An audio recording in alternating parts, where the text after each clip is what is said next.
बहुत ही बढ़िया केस है सर। ज़्यादातर समय मैं देखता हूँ कि ज़्यादातर समय सेमिनार सीनियर डॉक्टर अपने छात्रों को ये कभी नहीं बताते कि उन्होंने रोगी को कौन सी दवाई किस आधार पर दी है।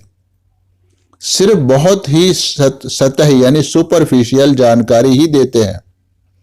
इस कारण प्रायः ज्यादातर होम्योपैथ को ठीक प्रकार से समझ ही नहीं आता कि होम्योपैथी को कैसे सीखा जाए। आपको मेरा अभिनंदन। आप केस का विवरण और एनालिसिस इतनी डिटेल में देते हो कि छात्र और डॉक्टर भी आसानी से सीख और समझ सकें।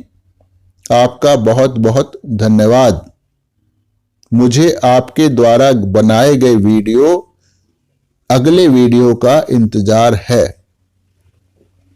ये होम्योपैथिक डॉक्टर अपना प्रिस्क्रिप्शन इसलिए नहीं बताते हैं क्योंकि एक तो वो अपने प्रिस्क्रिप्शन के बारे में कॉन्फिडेंट नहीं होते हैं, तुक्केबाजी चल रही होती है होम्योपैथी में, पहला पॉइंट। दूसरा पॉइंट, जब आपको बता दिया जाएगा दवाई का नाम तो फिर आप उनसे पूछेंगे कि आपने ये दवाई सेलेक्ट किस आधार पे करी है, वो आधार उनको मालूम नहीं है, तो उनकी ज्ञान पर प्रश्न चिन्ह लग जाएगा, उनकी गुडविल सारी खत्म हो जाएगी।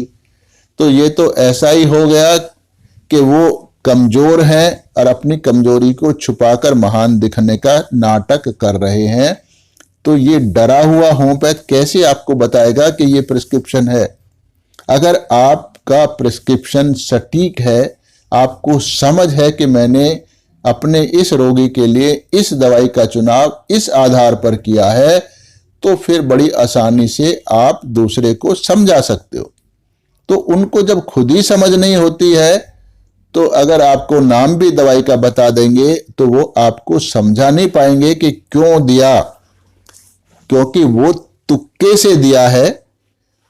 जैसे कि कुछ एक आध अंश उनको मालूम पड़ा और उन्होंने दे दिया, लग गई तो ठीक है, नहीं तो अगला प्रिस्क्रिप्शन वो कुछ और दे देंगे। या बहुत सारे इतने ज्यादा प्रिस्क्रिप्शन खराब देते हैं कि एक साथ 2 दवाइयां 3 दवाइयां सुबह दोपहर शाम, या फिर एक ही शीशी में 4 5 10 दवाइयां डाल देते हैं। तो फिर वो आपको क्या बताएंगे। ये तो सब होम्योपैथी के सिद्धांतों के खिलाफ है। तो फिर तो उनको अपना अपमान महसूस होता है जब वो बताएंगे कि हमने 4 दवाइयां एक इसमें डाली हैं।